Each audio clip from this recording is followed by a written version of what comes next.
恭敬大德圣定，为此法会，自一切众生，经转妙法轮，教导我们如何了生脱死，离苦得乐，殊人无生。The English version, Dharma Master. Okay, I think I might have some internet issues. It might be a bit slow. I already changed the slide. Do Okay, you see it? okay. Okay. Yes. Now I see it. Thank you. Will the Sangha with great virtue, out of compassion, for the sake of this assembly and all living beings, please turn the wonderful Dharma wheel to teach us how to leave suffering and attain bliss, and end birth and death, and quickly realize non-birth. Namo tassa bhagavato arahato samma sambuddhassa. Homage to the blessed, noble, and perfectly enlightened one. Namo sadanto suchetoye alahati sanmyao sanputo che. 无上甚深微妙法，百千万劫难遭遇。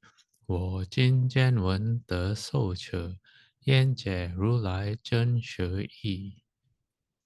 Supreme and wondrous Dharma, subtle and profound, rarely is encountered, even in a billion eons.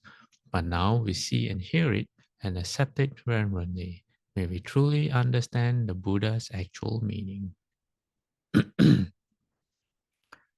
Namo, quelling disasters, lending life, Medicine Master Buddha.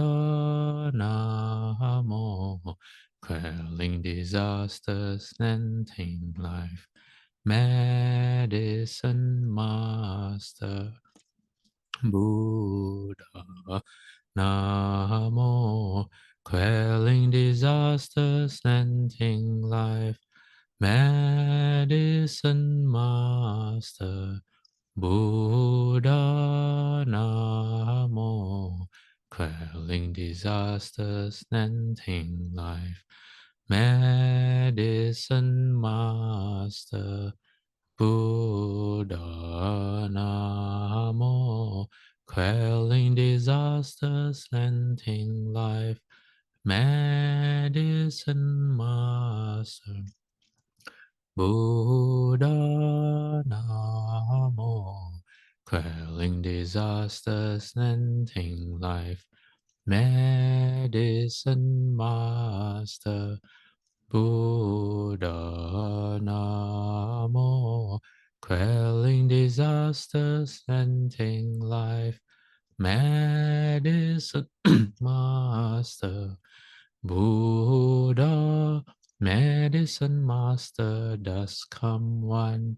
Medicine Master does come one. Medicine Master does come one. Medicine Master does come one. Buddhas, Bodhisattvas, Realm Master, and all good knowing advisors, Amitofo, welcome back. We are class 100, or lecture 188. Can you imagine 188 of the Medicine Master Buddha Sutra? Okay, but I'm not sure. I haven't counted. I'm not sure how far have we gone through the sutra. Maybe half, maybe. Okay. Anyway, I'm happy to see all of you online today. It's been, just let me drink some water, excuse me.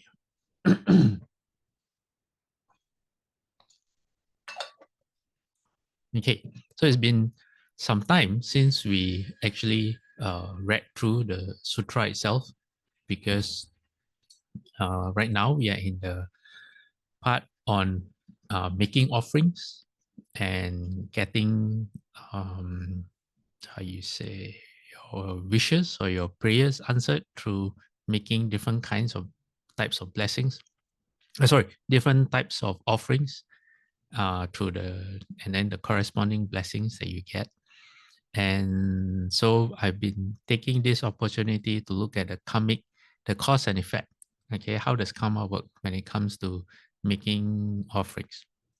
So I thought for today, we'll refresh our memories by looking at this, by revisiting this part of the sutra that started off our, how many weeks has it been? Our deep investigation on cause and effect to do with making offerings and the resulting benefits. Okay, so I'm going to put my palms together and I'm going to read this sutra. The Buddha told Manjushri, so it is, so it is. It is exactly as you say. Manjushri, if they are good men and women of pure faith who wish to make offerings to the world-honored one, Medicine Master Vaidurya like Tathagata, they should first make an image of that Buddha and arrange a pure and clean dais on which to place the image. Then they should strew all kinds of flowers, burn different incenses, and adorn the place with a variety of banners and streamers. So we've looked at what it means to make an image, okay? To quickly refresh your memory, making image of the Buddha is well and good, but the practice is to remind you that you mold yourself in the image of the Buddha. Okay, that's what when the sutras say making an image of the Buddha externally, you are doing that internally. You are meant to follow the example of the Buddha. How do you do that? Well, that's why we have the vows of the Buddhas to show us how they achieve enlightenment. So the vows is uh, a manual, how to instruction manual, so we can follow, or we can use their vows to learn how to make vows, and then we can make our own vows as well. All right. Okay. Then we also looked at what flowers meant and what incense also meant. So I'm not going to go into that here. Okay, the sutra continues. It says, for 7 days and 7 nights, they should observe the 8 precepts and eat pure food. According to Shufu, all right, he says odd numbers like 1, 3, 7 belong to yang, and even numbers belong to yin. So that's why in the things that we do in multiples of 3, 7, 21 is big because it Shufu says it belongs to yang.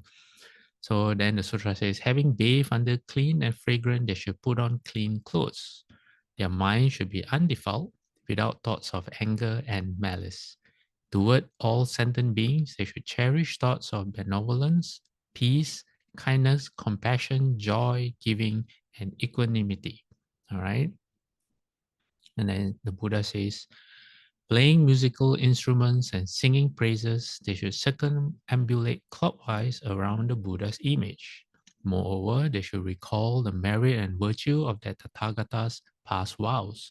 They should read and recite this sutra, ponder its meaning, and lecture on and explain it. Then they will obtain whatever they seek. Those who seek long life will attain longevity. Those who seek wealth will gain wealth. Those who seek an official position will obtain it. And those who seek a son or daughter will have one. Okay, now this is the moment when I ask, as usual, does anyone have any questions or anything you want to bring up before I move on to the next slide? Anyone? Okay, you can type into the chat box if you have. Okay, now coming back to our look at cause and effect. This is known as the Great Sutra on Cause and Effect. There are 2 versions of this sutra. In the Tibetan canon, it is known as number 338 and 339. Although here I put 339 so you can find where I'm getting all this from. I have also, for some slides, I combine 338 and 339. Okay, there's also a Theravada equivalent of this sutra, which is not as comprehensive, but the person asking is the same. Who is he? His name is let me see, Su. He is the son of Todeya, and Todeya is the man who was a Brahmin. He didn't like the Buddha, and then he buried his treasure under his bed. And because he was so attached to his treasure, when he died, he was reborn as a dog in his house. All right, and this dog, because he was so attached to the treasure, the dog would guard the treasure. No one knows that the treasure is there, only him. And anyone who comes near the, it was under his bed, so anyone comes near the bed, the dog would bark at them, except his son. So the son and the dog are like best friends. Why? Because, they're karmic affinities, right? Okay, now the Buddha was explaining to him all the different benefits or that you get when you make certain kinds of offerings. So what happens when you make an offering of food? Well, your life will be long. You will possess power. You possess physical strength. All this makes very logical sense. You will have good memory and be quick-witted. Recently, I met someone who was very quick-witted. His name is Tan Chet Ming. He is famous for introducing mindfulness at Google. Okay, so you can look him up, Tan Chet Ming. And Tan Chet Ming is very, very quick-witted. He's very quick with puns. Puns are Puns, wordplay. You say something and he can, if there's an opportunity, he can quickly turn it into a joke or into a pun. Yeah, not all his puns are good. Okay, he's quick-witted, but sometimes some of his puns are really bad. Okay, number 5, one will become eloquent and be able to sway people in their favor. But of course, you will do this for wholesome reasons. And then number 6, having gathered followers, one will delight them. Okay. Number 7, one will make all devas and humans content. So you may wonder, what's the use of having some of these benefits? Well, if you want to be a Buddha, okay, let me go back one slide. Okay, now, for example, number 5, all right. How do you think so many people want to go to Amitabha Buddha's Pure Land? Because all of you who wants to go to his Pure Land have met Amitabha Buddha before. Okay, and he was able, when he speaks Dharma, to explain it in such a way that you feel that you understood. Not feel that he made you understand the principles of the Dharma. And okay, because of that, your positive affinities with him, he would have gathered you as a follower, and it's not by force. It's because you like to listen to his Dharma. You want to the extent that now, when you hear of Amitabha Buddha's Pure Land, guess what? You naturally want to go. Okay. So number 7, one will make all devas and humans content. Number 8, you will have abundant possessions. You'll be happy. You'll be reborn in heaven, and you will quickly attain nirvana. Okay, very useful things if you want to become a Buddha. Okay, now drink. Just now was food. Now is drink. Okay, when you offer people drink, your sense. Okay, this drink is beverage. Okay, not alcoholic drink. All right, alcoholic drink, you get the total opposite of all this. You will create offenses instead. Why? Because you bring, you deepen the person's ignorance, which is not good. Okay, what happens when you offer drink? Your sense faculties will be unimpaired. That means when you are born, okay, your eyes, ears, nose, tongue, body, and mind, there will be nothing wrong with it. All right, nothing wrong. Number 2, your forehead will be bright and have the perfect size. Okay, I have no idea what a perfectly sized forehead is like. Okay, but if you look in the mirror and you don't like the size of your forehead, some people have foreheads like a dolphin, bulging. Some people have a forehead like a wall, flat and tall.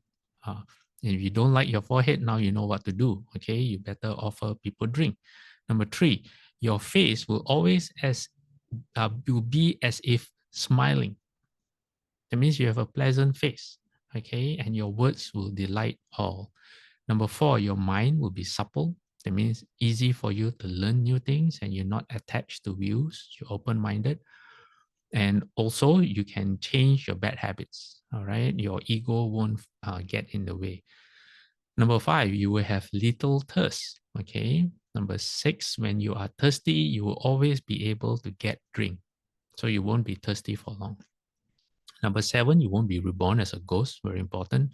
Number 8, abundant possessions, prosperity, reborn in heaven, and quickly attain nirvana. 8, 9, and 10 seems to be the standard for most offerings. Okay, now we go to something very interesting, because this is about giving shelter. All right, and the rewards are truly, truly great.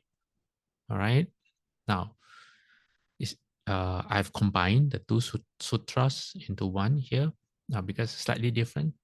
So it says one will become a vassal king, the ruler of a province, or a king of 1 to 4 continents, and one's rule will be unchallenged. So what does it mean, like 1 to 4 continents? Usually there's a wheel turning king, a chakrawati something. Chakra means wheel, and the wati something. If someone can help me with the pronunciation, I can look it up. It means a wheel turning king. When you're a wheel turning king, you get 7 treasures. I've talked about this before, and I won't mention it now because I can't remember what the 7 treasures are. Or one of them is a wife. Okay, your consort, your queen, is one regarded as one of your treasures. The other one is a wheel. One of those treasures would enable you to travel through the other continents. And you will be able, if you are a wheel turning king of 4 continents, you will be able to unite the continents not through your army, although you have an awesome army, but through your kindness. So it is said that when you go to another country, the king of the country, after having met you, will realize that if they submit to your rule, okay, that their people will be better off because of your principles in governing people. Yeah, so they love their people so much, they realize that, oh, if I follow this wheel turning king, my people will benefit. So that's how you become the king of the continents. Okay, Randy has a question. Do we have to change offerings daily? Randy, can you elaborate? Is that offerings on the altar? Okay, you elaborate, and then so I can understand your question better. Okay, you can type in the chat box. Okay, so what happens when you give shelter to people? All right, so the one who gives shelter will be fearless.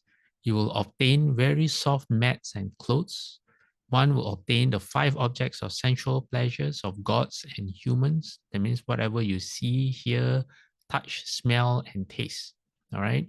If someone should wish, may I be born into a family of a great and exalted royal lineage, or you want to be born into a family of great and exalted Brahmin lineage. Okay, so either you want to be a noble family, a royal family, or a very distinguished family, or you want to be born in a family of great and exalted householder lineage. Guess what? Your wish will be fulfilled. Okay. If you want to be the chief of a village, a town, a large city, a remote border city, a vassal kingdom, a powerful monarch, guess what? You will also get your wish. Why is there so many choices? Well, different people have different aspirations. Okay, some people want more, some people want less. Some people already have more and they want even more, then so they choose more. Okay, so Randy's question is change offerings at the altar.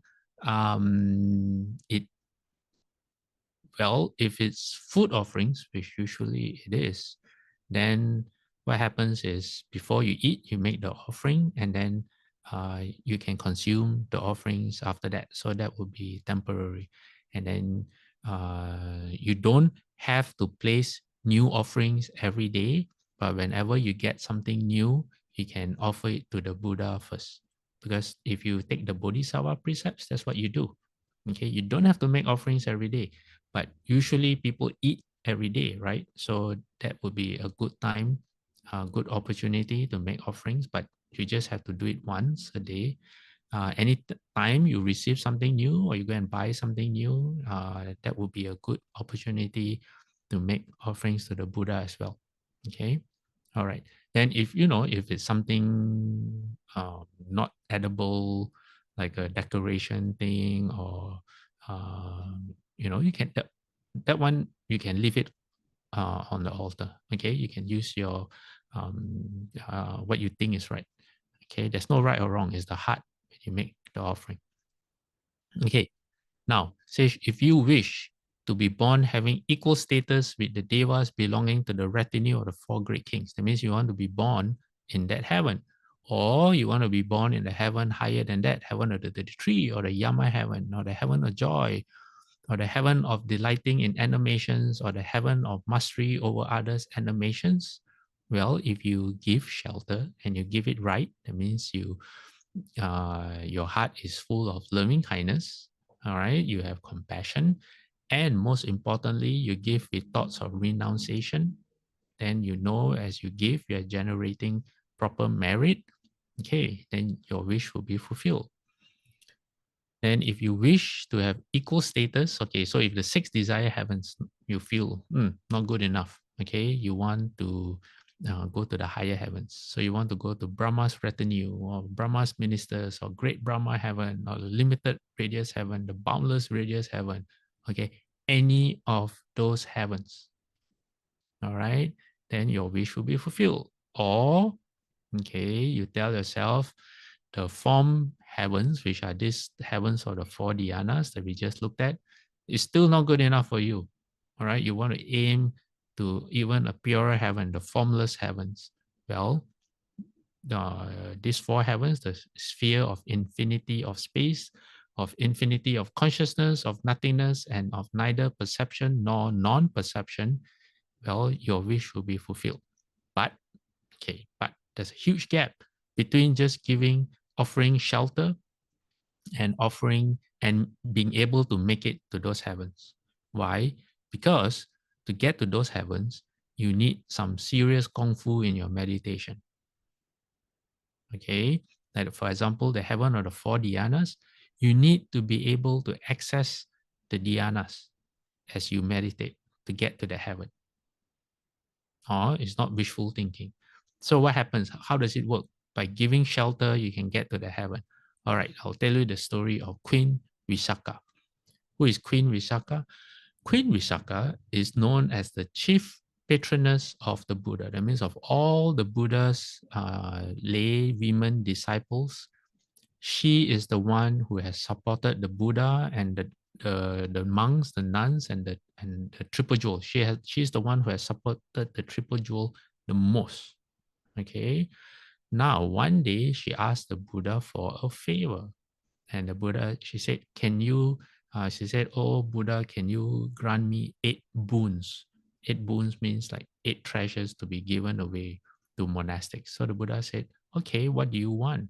So I didn't think of this story before. I just thought of it on the spot. So I don't remember the specifics, but it is things that monks and nuns use. For example, bathing cloth, food, those kind of things. Okay. So, but she was very specific in the 8 things that she wanted to give monastics. And so the Buddha said, why do you want to give these 8 things? So she gave down the reasons. And then she said, in the future, all right, she will hear that a particular monk or nun has passed away. Okay. And then she told the Buddha, if I know that that monk or nun has passed away, you know what? Let me quickly see. I have the story somewhere and I don't want to say something wrong. Okay. Queen Visakha excerpt. Yes, got it. Okay. So, all right. Let me see, 8 boons. Let me find 8.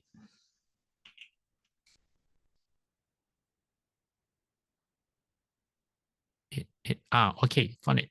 Okay, this is from the book called Great Disciples of the Buddha. So she requested the Buddha to grant her 8 boons. What are the 8 boons? Number one, robes for the rains. That means during the rains retreat. Rains retreat is what? It's more common in the Theravada, is when you stay in a monastery and you don't go out. Why? Because there will be many insects on the ground and you don't want to travel too much because you don't want to harm any insects on the ground. So it's known as a rains retreat. And if you speak to Theravada monks and nuns, they don't say how many years they've been in robes. They say, I have X number of rain retreats. So they count the years in robes by the number of rain retreats they have attended. Okay, it's usually 3 months. Yeah. Okay, now, what did she want to give? Robes for the rains, number one. Number two, any monk that arrive in the city, she will give them food. Number three, any monk that is going to leave the city, she will also give them food. Number four, medicine for sick monks and nuns. Number five, food for sick monks and nuns. Why? Because when you're sick, you can't go out on alms rounds. You have to depend on other monks and nuns when they go on alms rounds to bring back the food. So she wanted to provide them with food. Number six, food for monks tending the sick. Why? Because when you when you take care of the sick, you can go on alms round. Okay. Number seven, she wanted to have a regular distribution of rice gruel, so steady supply of rice gruel porridge. And number eight, bathing robes for nuns to bathe in the river.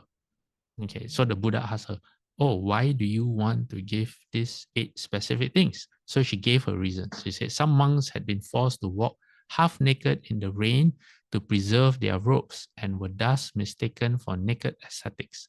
Therefore, she wanted to give them rains robes, I mean special robes to wear during the rain so that their main robes were, how to say, can be preserved from the rain. So she gave for every boon, okay, or every favor she asked for the Buddha, she had a very good reason.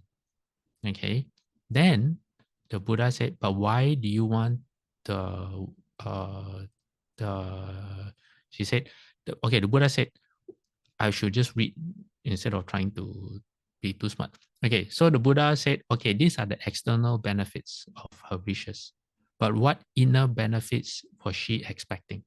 In other words, you give, what blessings are you looking or benefits are you looking to gain? All right. So her answer, okay, is very impressive. Why? Because it shows that she understands one of the main reasons behind giving. All right. And how giving helps achieve the objectives. Like, for example, right, when you give shelter and you wish to be born in the higher heavens that requires kung fu in your meditation, obviously you need to practice, right? Okay, so her reply was this.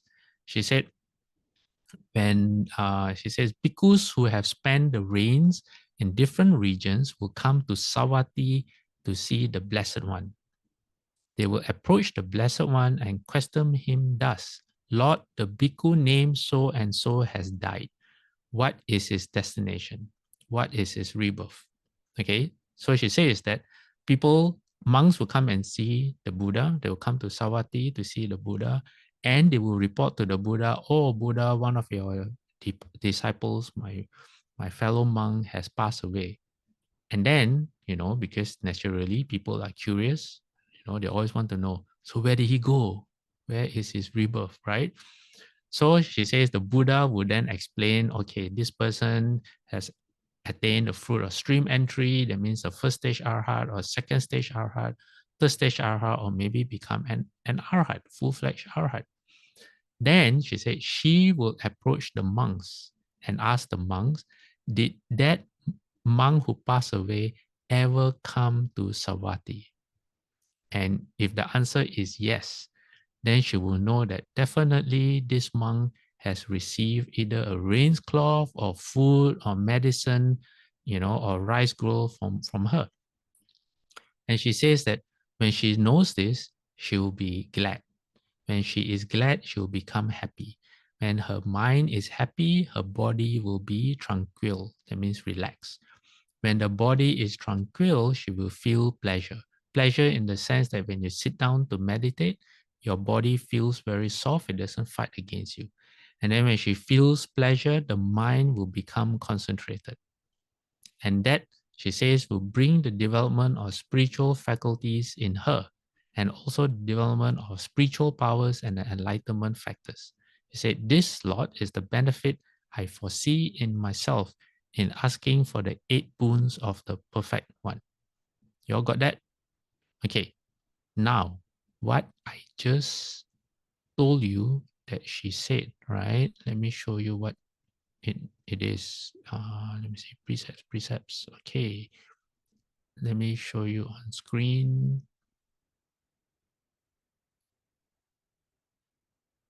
Is this? Can you see it on screen? I want to know before I start explaining. Yes. Okay, thank you. All right. This is the formula from a particular sutra called Wish For. I don't have the reference number of the sutta. In this sutra called Wish For, the Buddha says that if you start with precepts, you look after the things that you say, that you do, and the thoughts in your mind. Okay, if you guide it by the precepts, you won't do anything wrong, right? So the Buddha says such a person doesn't have to wish for to be free of remorse. What is remorse? Remorse here means regret. Or you do something stupid and then you realize I shouldn't have done that, or I should have done this. So whatever you have done in the past continues to stick in your mind because you can't let it go. All right, because your behavior is not skillful. But if your behavior is skillful, all right, the Buddha says you don't have to wish to be free from remorse. Naturally, you will be free from remorse. It's just as natural as if you are thirsty and you drink water, that's it. You won't be thirsty anymore. And it says such a person doesn't have to wish for joy or gladness because that will come as a result when you're free, when you don't have any remorse. At night, you can sleep. You have no regrets. And then when you are glad, when you have joy, rapture will naturally arise. What is rapture? Rapture here means your body becomes soft and pliable and you don't get any energy blockages. Why? Because your body is always very soft. You don't hold any stress in your shoulders, your neck. And because of that, when you sit to meditate, your mind will become very tranquil. Your body and mind become very tranquil. It doesn't fight back. And as you sit there for long, you feel very peaceful and you feel happiness. That leads to concentration. Okay. And that leads to the wisdom of seeing things as they are. And then in the end, you become enlightened. All right. So Visakha understood this. So that's why Visakha wanted to ask the Buddha for permission to give the 8 things away to monks and nuns. Okay, so when we read a sutra like this, and it talks about how when you give shelter, and then if you wish to be born in the higher heavens, your wish will be granted. You can't be too naive to take that literally. Like, you have to understand how it works, the mechanism of the cause and effect. Okay, so when you give shelter and you do it right, provided also you are following the precepts and all that, because giving shelter is such a big deal. All right, you can take that joy from your generosity, and it will affect it. It will form a solid foundation for your meditation. You still have to put effort into your meditation. Okay, so that's how it works.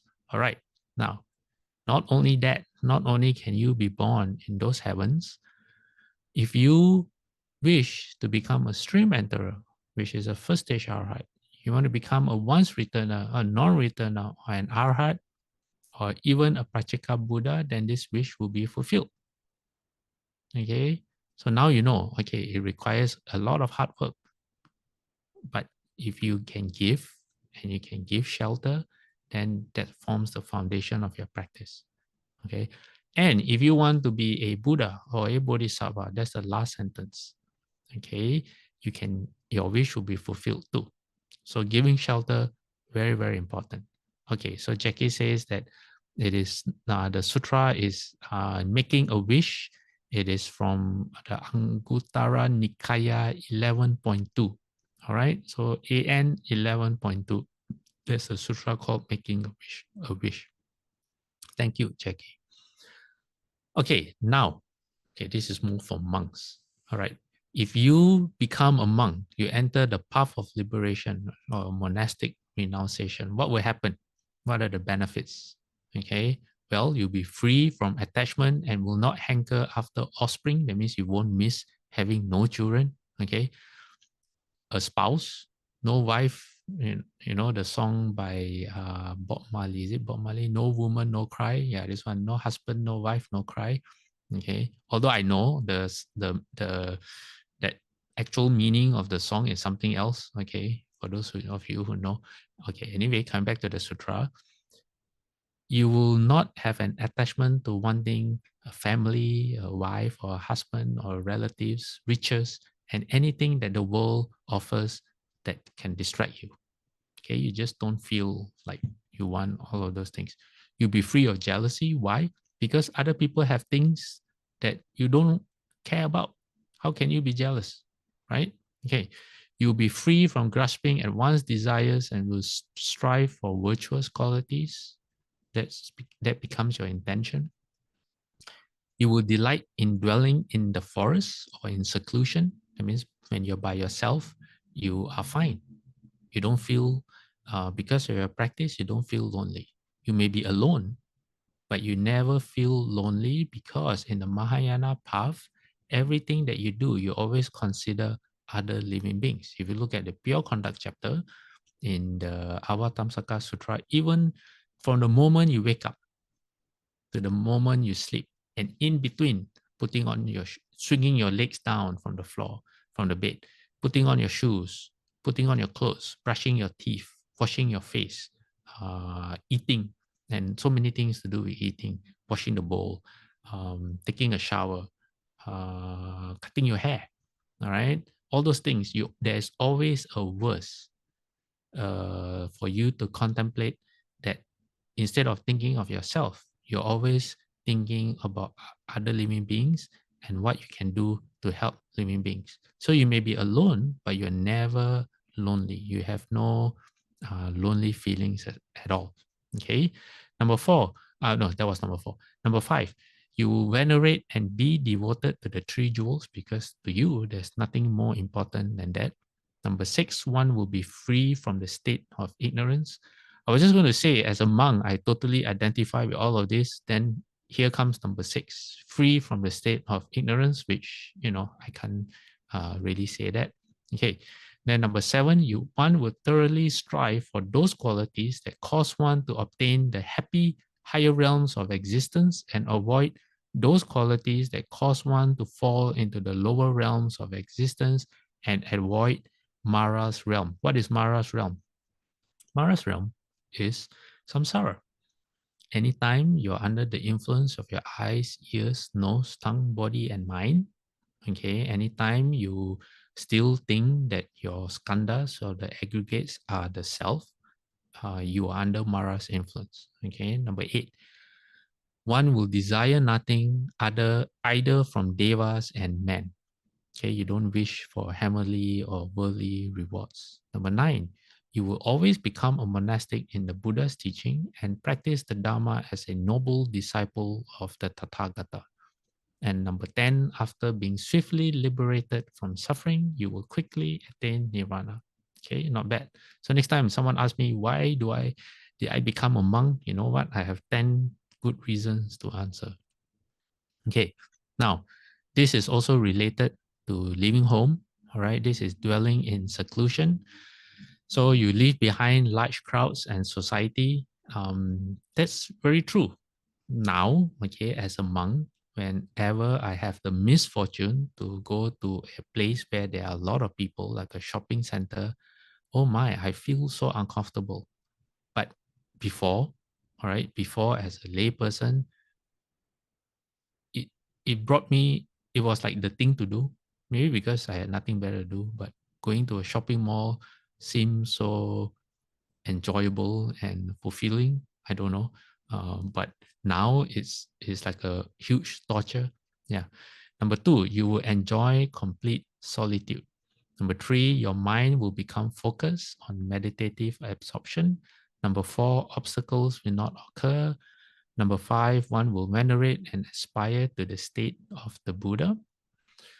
Number six, happiness, ease, and gladness will arise in one's body. Number seven, one will not become lost in the intermediate state between death and rebirth. Number eight, one will understand in detail the meaning of the Dharma exactly as one has heard it. Number nine, one will fully attain the four states of imperturbability. Oh my. And number 10, one will fully attain insight. Okay. Okay, now still on monastic life, living on alms. Okay, that means you go out. The rules of going on alms is what? You can only go to 7 homes. All right, and when you go to the 7 homes, you don't ring the doorbell, you don't shout like, "Hey, I'm here, give me some food." No, you are quiet. You go. Traditionally, you have something called a ring, iron ring staff. It is like what you see Earthstop Bodhisattva, Keteshgaba Bodhisattva has. That staff serves a few purposes. Now it's mainly used for ceremonial purposes. When we get ordained, we use that thing. But in the past, when you walk, you would hit the staff on the ground. So you make a clanging sound, which is to alert all the little creatures to move away from harm because you're going to walk on the path. And number two is when you go on alms round, you don't go alone. You go with at least another monk. One of you will carry the staff, and then when you reach the house, you hit the staff on the ground. Then you wait, and then you wait. And I don't remember how long you wait, but after a while, if no one comes out, then you go to the second house. Then you go to the third house, fourth house, fifth house, sixth house, seventh house. If by the seventh house you don't receive any food, well, too bad. Then you just go home, go back to the monastery or go back to the tree which you are living under, and that's it. All right. And then the next day, then you try again. Okay. All right. Where are we? Okay. So that's alms. Okay. Living on alms. Now, the principle of this, okay, such as say for Mahayana monks, most Mahayana monks don't go for alms, right? So what is the principle of this to understand? The principle is you don't have a choice over what you get to eat. You can't choose. You eat what is offered, whether you like it or not. So in Berkeley, I was warned by Rama Hongshua, never ever tell lay people what you like to eat, because then every day they were going to give you that food until you get sick of it. No, that's not what he said. He just said, never ever tell lay people what you like to eat. Because why? You're not supposed to steer offerings. Okay. So if you go out with a well-trained monk and you ask, oh, Fasu, Bante, Venerable, what would you like to eat? A well-trained monk will not give you an answer. He will give you he will give you an answer. He or she will give you an answer, but it's not the answer that you want. So you still don't get your answer. So the answer will be, oh, anything is fine, or whatever you want to eat, or that kind of non-answer answer. Yeah, hoping that you will get the hint. So sometimes you go to a restaurant and then if the host doesn't order on your behalf, then the waiter will ask, for your order, say, what would you like to eat? So during those times, what I would do is I will tell the waiter, I say, what would you recommend? And whatever the waiter recommends, or the first thing the waiter recommends, I will just so-called choose that. Yeah. So to spare myself from having to think about what to eat. Okay. All right. So Alex has a question. It says, why would one wish to be born in the formless realm as a wish for giving shelter? Well, it depends. Some people, their aspiration is because the formless realms represent the 4 higher states of concentration. And for some people, that the Maybe their inclination, their karmic habit is such that they want to be born there. It's hard to say. Okay. Um, everyone has different intentions. Yeah. But if you know about the Pure Land, then you give shelter. You can say, my vow or my wish is to be born in the Pure Land. Okay. All right. Now moving on. Okay. Number one, you will become accustomed to walking. Why? Traditionally, arms round, you have to walk. Some of the monks walk very far, 1 hour in the morning to out and then 1 hour back. So you get used to walking. And then because of your walking, you will not lead a sedentary life. Sometimes you see some fat monks, yeah, because they don't walk enough. Their food comes to them. So no exercise. Okay, number three, you have abandoned pride and arrogance because it's very humbling. Number four, you apply yourself purposefully and will achieve what you set out to do. Okay. Number five, you have established others in merit. Okay, what does this mean? Well, the sash that we wear is known as a field of blessings. That's why it is one of the things it looks like. It's like a paddy field, so a field for you to plant blessings. So the Buddha adopted during the Buddha's time or before the Buddha's time in India, there were already the practice of giving alms already existed. So the Buddha adopted the practice, and the Buddha said, because you practice well, okay, when you become a monk and you hold the precepts, if you do it right, you have virtue, you can become a field of blessings.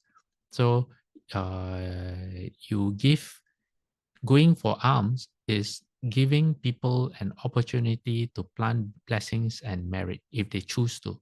That's why we don't ask. It's not begging, and we're not asking for alms. That's why we just stand there silently for people to make the choice of whether they want to give or not. So like that, you help establish others in merit. Okay. Number six, you will spread the Dharma. Number seven, you will make them shine, to make the Dharma and the people who listen to the Dharma shine for future generations. Number eight, you maintain the monastic discipline or the precepts and you will not cause any harm. Number nine, your mind will become humble and clear. And number 10, because you practice going for alms with a mind that is completely occupied by virtuous discipline, that means by the precepts, there will be no darkness in any direction. Okay, all right. Now, this is also very interesting. This is being self-controlled and confident. Again, this refers mainly to monastics, but it can also apply to lay people if you practice the Dharma. It says, with confidence, one enters and leaves a city. Okay, what kind of confidence is that? You're not afraid. You're not afraid of being accused or doing anything wrong. All right, and because you're not going to steal, you're not going to lie, you're not going to do anything to harm anyone. The Buddha says when you go on alms round, say be like a bee gathering pollen or honey or nectar from a flower. He says when you look at a flower, you can't tell if a bee has already come or not because the bee comes, collects the honey or the nectar and flies away. It doesn't harm the flower. It leaves the flower untouched, so to speak. Okay. So number two, with confidence, one enters into homes. You are doing it for a noble reason, to receive alms, to receive offerings, and then later you will teach them the Dharma if you enter a home. Number three, you with confidence, one teaches the Dharma in an assembly. So you're not afraid to speak the Dharma. There are many reasons why you're not afraid. Number one, you know you don't do anything wrong. Number two, you understand the principles of the Dharma. So what you know, Shufu always says, you only can speak what you know, because what you don't know, you can't speak. And if your intention is pure, then you understand that people with more experience will understand what's going on, and then they're going to scold you if you say something wrong. In fact, they will correct you, and because they correct you, then you learn something new and you overcome whatever mistake that you have whatever wrong thinking that you may have. Okay, so when you approach the Sangha, right, because of their awesome deportment and their awesome virtue, you don't feel scared. You feel confident in your own conduct. Number 5, when you approach once your preceptor and your teacher, you also have confidence because you are trying your best. So it is something like, if you don't do anything wrong and you see policemen, you're not scared. Who gets scared when they see policemen? People who break the law, right? People who steal, people who do all kinds of unwholesome things that are against the law. When they see policemen or the law, they get scared, right? Yeah, something like that. Same principle. Now, number 6, with confidence, you approach your disciples with kind thoughts. Number 7, you train yourself in the power of loving kindness. Number 8, when you use what is given to you, your robes, your food, your mat, your medicine, and other utensils, you do it well. You don't how to say create offenses when you use those. With confidence, you loudly and faultlessly performs one's recitations because you have nothing to hide. There's nothing to be ashamed about. And number 10, when it's your time to die, guess what? You have no fear. This reminds me of the sutta where one of the Buddhas, I think he was the Buddha's nephew or cousin. His name is Mahanama.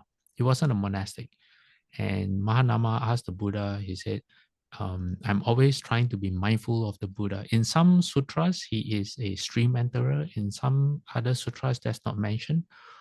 So he says, I'm always trying to be mindful of the Buddha, but when I come to the city, there are many things happening in the city. And what he's afraid of is, say, there's a cow running towards him, and the cow were to kill him. And during that moment, he will be afraid and he will lose his mindfulness of the Buddha. And so he's asking the Buddha what will happen to him, because when you die and your mind is confused or filled with fear, usually it's not a good thing because you can fall into lower realms. So the Buddha says, well, Mahanama, if you see a tree, okay, let me ask Susan, do you have a question? No? Okay, if you don't have a question, what I'm going to do is I'm going to mute you. No. Oh, did I mute you too early? Okay, I guess not. All right. Okay, so where was I? Yeah, so the Buddha gave him an example. He said, Mahanama, see, if you see a tree that grows leaning in a particular direction, okay, so let's say it's leaning to the north, the direction of the north.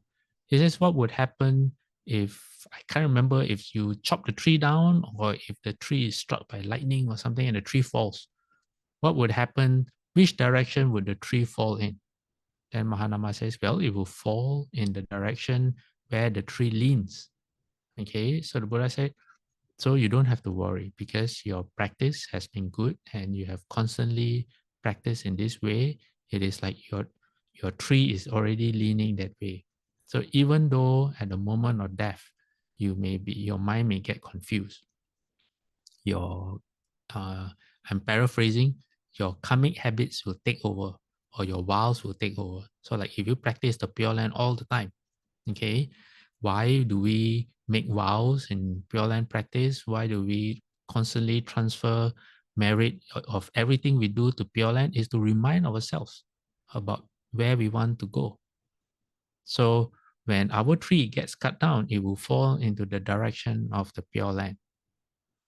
Okay, all right, now we have 5 minutes left and I'm actually at the end of this sutra. So this is the last slide for this section. So the Buddha concludes the sutra by saying, Brahmin youth, it is like this. Beings are owner of their actions. They originate from their actions. They are heir of their actions and they take action as their refuge. It means what? Take action as their refuge means you do things properly now. Okay, then in the future you don't have anything to worry about. That's what it means. So beings are divided into high, middle, and low by their actions. From now on, honor what I've said. So the young Brahmin Sukha, son of Tathagata, developed faith in the Buddha. Okay, before this, okay, he did not regard the Buddha as his teacher. Why? Because the Buddha had scolded. When he came home, the dog was very sad, didn't want to eat. And because he loved the dog very much, he asked his servant, said, what happened? And the servant said, oh, the Buddha came by, the dog barked at the Buddha, and then the Buddha said something to the dog, and then the dog became very unhappy until now. So the Buddha recognized the dog for who he is. So when the dog barked at the Buddha, because when he was a man in his former life, he also never respected the Buddha. So the Buddha told the dog off. He said, I see you, Todiya. I know who you are. And I can't remember what else the Buddha said. So then this young man, having heard what the Buddha did to his beloved pet dog, he was very upset. So he went to see the Buddha. And as he was walking towards the Buddha, his mind full of anger, the Buddha told the monks, he said, you see this young man walking towards me? If he were to die right now, he will fall into the lower realms because his mind was overtaken by anger. Now, this is what happens when your tree, okay, doesn't lean in any particular direction because you don't make vows, you don't have intention behind your practice, or you don't even have a practice. When your tree falls, it can fall anywhere the wind blows. Okay, so this is what happened to this young man.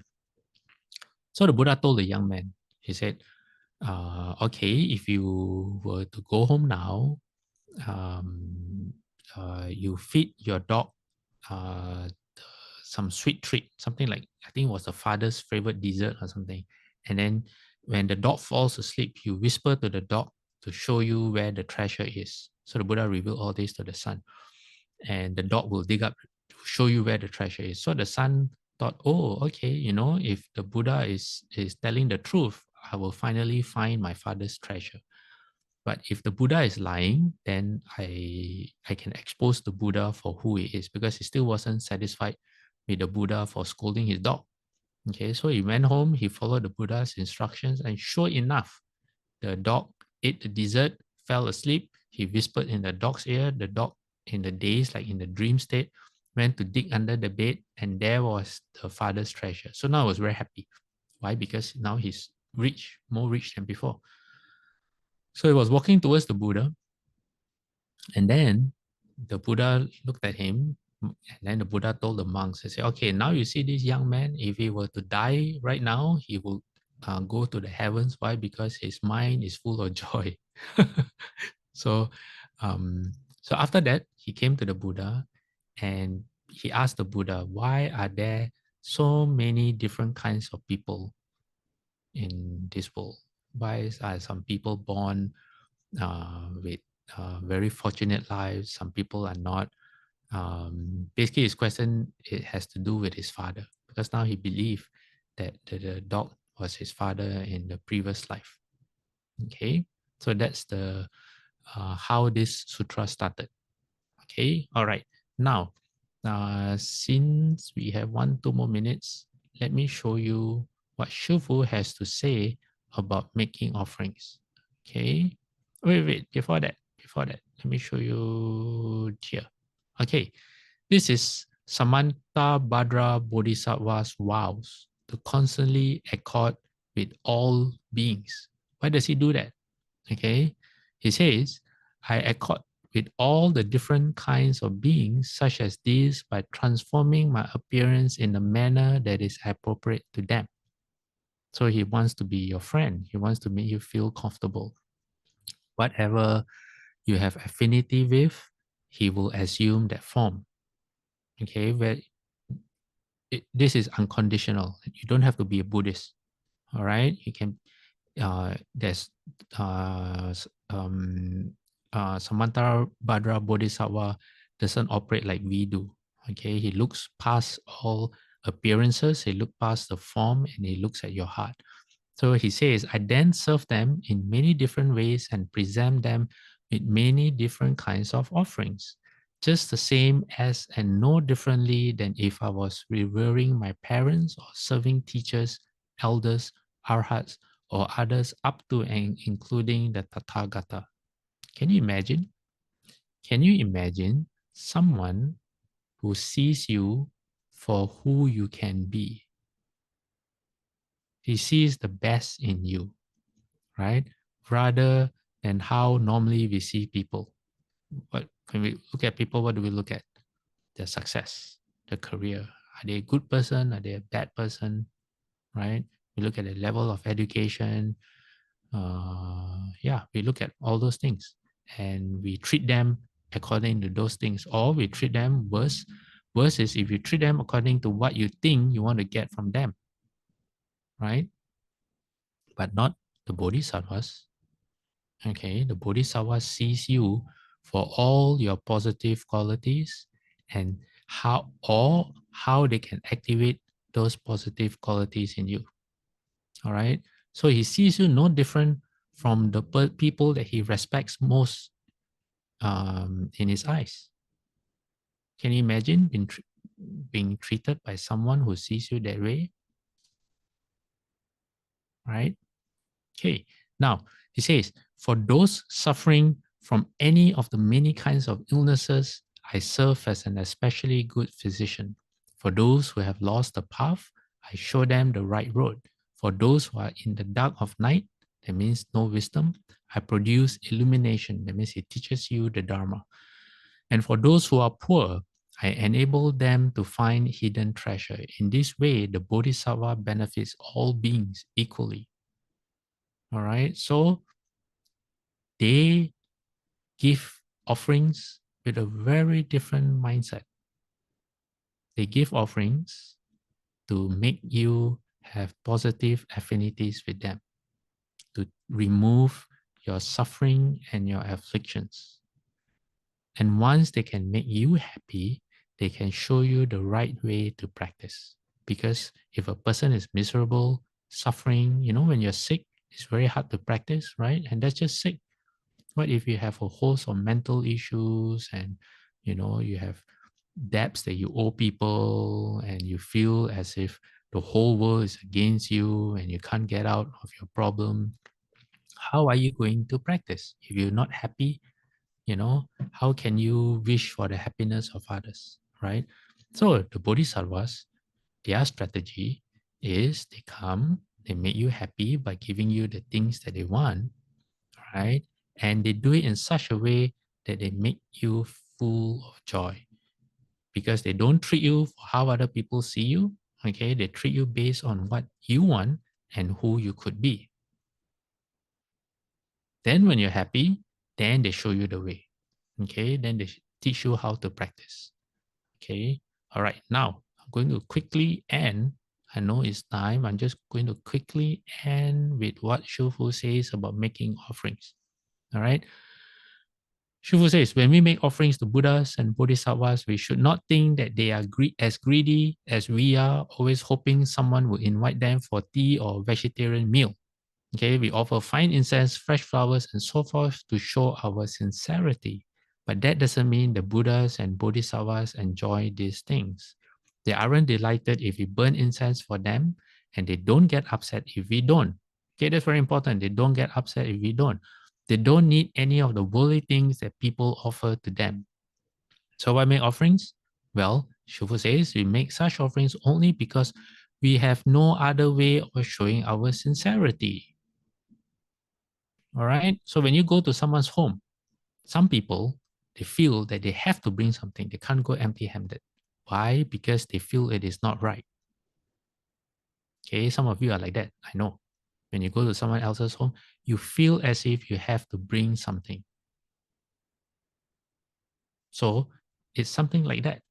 You are sincere in your heart and you want to express that sincerity. So it's not a transaction. Okay, you're not bribing the Buddha, or you're not making a transaction where you do this, then you can ask the Buddha for something. It's not that at all. Okay, all right. Now, Shufu goes on to say, when we make offerings, we should not be like those superstitious people who like big handfuls of joss sticks in front of the Buddha. This is not a joke. I have seen people, all right? I have seen people hold, if you use your fingers, okay, imagine with your two hands how how much incense can you hold with your two hands together? I have seen people done that. They make a circle with their fingers, and it's literally full of incense. I don't even know how they light it. So Shufu says, when they burn so much incense, the Buddha, who had been peacefully shining his protective light on living beings, disappears in a cloud of smoke and can't even open his eyes. That causes him to stop shining his light and protecting people. Then Shufu says, of course, this is just my foolish conjecture. They probably says it in a way that everyone is laughing. And he says, but his point is, there is no need to offer great big handfuls of incense to the Buddha. It would be like covering 100-foot long table with food and expecting one person to eat it all. So it's unreasonable. Okay, so there's a quick parable about this. Okay, some people think that if one stick of incense is good, then more is better, right? As much as I can hold in my two hands. Well, there is a parable called Stupid Man Takes Salt. Okay, this is from Mahayana Sutta called the 100 Parable Sutra or 100 Fable Sutra. You can look it up in our Chinese Mahayana canon in the Taisho Tripitaka number 209. So who is this stupid man? Well, this man went to a person's house and the host gave him something to eat, but he complained. He said like the food was tasteless. So the host added a bit of salt to it. And then after the host added the salt, the stupid guest, when I say stupid guest, I'm not looking down on him. That's how the sutra, uh, uh, his name is the stupid guest or the stupid man. So after adding a bit of salt, he found that, oh, it tastes so much better. And he thought to himself, he said, oh, if a bit of salt is good, then I should add more salt. Then it will taste even better. And then he ended up spoiling the entire dish. Yeah. Then he caused himself to fall ill. Okay. There's only half of the parable. The other half is about how other people who misunderstand the practice um, because they learn that fasting can lead to enlightenment, then they immediately fast for 7 or 15 days. So the Buddha is saying, don't follow these people. Okay. All right. So Shufu goes on to say, we should light no more than 3 sticks of incense as an offering to the Buddha. If you have to light incense, 3 sticks. Then she says, maybe one more stick for the Dharma protecting spirits, making it 4 sticks. So Shufu says, usually 1 stick is enough. And Shufu says, if you are sincere, the Bodhisattvas will protect you even if you don't offer incense. Okay, the Buddhas will be happy as long as you are mindful of the triple jewel and you recite the sutras. You don't need to light incense to make them happy. Okay, then this is the last slide. Shuvu says, ordinary people dislike criticism and are fond of praise. I mean, anytime you say anything wrong with them, they can't take it, even if it's for their own good. It says, but Buddhas are not so petty. Our common minds cannot fathom the wisdom of sages. Don't think Buddhas are as greedy as people. So it says, don't be like the superstitious folk who worship in the temples, thinking the more money we give and the more incense we burn, the better. It says, they are very sure that their attitude is correct, but they can't explain why. Now, wouldn't you say that they are muddled? Buddhists should listen to truth and wisdom and not be superstitious. So this is true, right? I'm sure among some of you, I myself was like that. You have to have incense. You need incense. If you don't have incense, there's something wrong, right? It's incomplete if you don't have incense, right? If you tell any normal person who goes to a temple and you say, oh, you don't need to offer incense, they look at you like you don't know what you're talking about. All they know is you need to have incense. But like Shufu says, they can't explain. They think their attitude is correct, but they cannot explain the reasoning why. This is when culture or tradition overcomes the principle. Okay, when a religion has been in one place for too long and people forget the meaning of the practices, culture and religion take over, and people mistake culture and tradition take over, and then people mistake culture and tradition for the actual principles. So there are temples, okay, unfortunately I'm very close to one particular temple where people can bring incense into the Buddha hall, although it's a Buddhist temple. So on the 1st and 15th and on special days, oh my, we have the aircon on and the air circulates in the Buddha hall. So what happens is everyone comes in with at least 3 sticks of incense. All right. Why? Because they feel that not having incense is incomplete. Why do they feel that? Because no one teaches them. So if you walk into the Buddha hall, I have a terrible time because when I open my eyes will sting. When I try to breathe, all you can smell is the incense smoke. And some of the bowing cushions, because they hold incense, they kneel, the ash will fall onto the cushion and it burns the bowing cushion. So why, I have asked before, why isn't this practice changed? Why aren't we educating people? And the answer is because this is what people want and this is what people expect. So in what is supposed to be a proper Buddhist temple, I don't know, maybe because of ignorance or maybe people in charge are afraid that if you impose the proper rule, people won't come to the temple anymore. Then we perpetuate incorrect behavior, which is a shame. Yeah, if you go to, yeah, I have a very hard time keeping my eyes open and breathing properly just because sometimes the smoke is terrible. Too much smoke in the Buddha hall. Okay, now time to end. Does anyone have anything you want to bring up?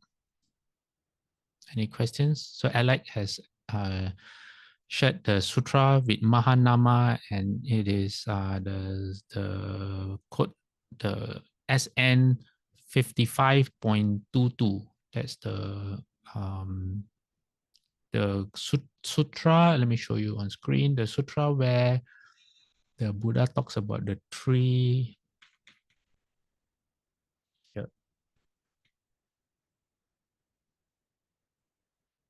Yeah, so Mahanama tells the Buddha, he says, at that time I lose mindfulness regarding the Buddha, the teaching, and the Sangha. I think if I were to die at this time, where would I be reborn in my next life? So the Buddha says, do not fear, Mahanama, do not fear. Your death will not be a bad one. Your passing will not be a bad one. So he says, a noble disciple who has 4 things: slants, slopes, and inclines towards extinguishment. What for? You have experiential confidence in the Buddha, the teaching of the Dharma, and the Sangha, and you have the ethical conduct loved by the noble ones. So the Buddha says, suppose there was a tree that slants, slopes, and inclines to the east. If it was cut off at the root, where would it fall? Then Mahanama says it will fall in the direction that it slants, slopes, and inclines. The Buddha says yes. So that's why the Pure Land practice, if you understand it well, you will realize that it is forcing your tree to grow into the direction of the Pure Land. So everything that you do, I eat, transfer the merit. I do something good, I transfer the merit to the Pure Land. You eat, you transfer the merit to the Pure Land. It means the reason you eat so that you can practice, so that you can end up in the Pure Land. That's how it works. So faith, belief, or confidence in yourself and in Amitabha Buddha's vows, faith, vows. Vows is constantly reminding yourself where you want to go in the Pure Land and practice. So your tree would then slant towards Amitabha Buddha's Pure Land. All right? Okay. Thank you, Alec, for sharing this. Okay, so since there are no more questions, Randy has a question: how to keep our thoughts good when death comes? Well, if you look at what we just shared, the Mahanama Sutta, the principle is keep your thoughts good all the time. Then your tree will be in the direction of good. Then you don't have to worry. Okay, so constant practice. Okay, let me get the. Oh, does anyone remember which transference did we use the last time? Anyone? Today should be Okay. the regular one, actually. Okay, so that means we use the Abhayagiri one now, right? Okay, it doesn't matter. Even though it's not the right, it may not be the right one, but it's I really like the Abhayagiri style. Okay, all right, I'm gonna put my palms together.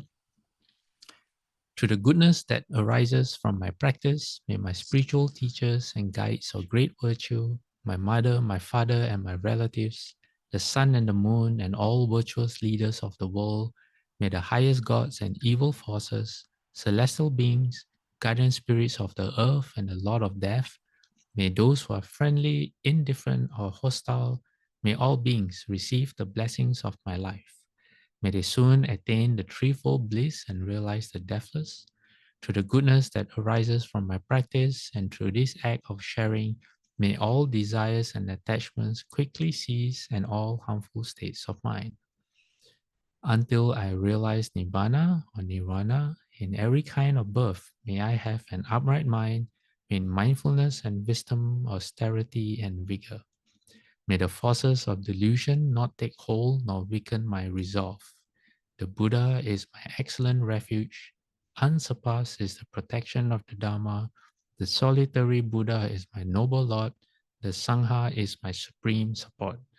Through the supreme power of all this, may darkness and delusion be dispelled. Okay, just give me a moment while I change my audio settings so that I can hit the bell. Okay, let's do 3 bows to the Buddha. Second bow. Third bow. Half bow. Bowing respect to the Venerable Master.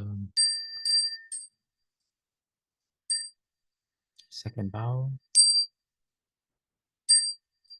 Third bow. Half bow. Okay, thank you everyone. I think today must be a record because I count 39 people.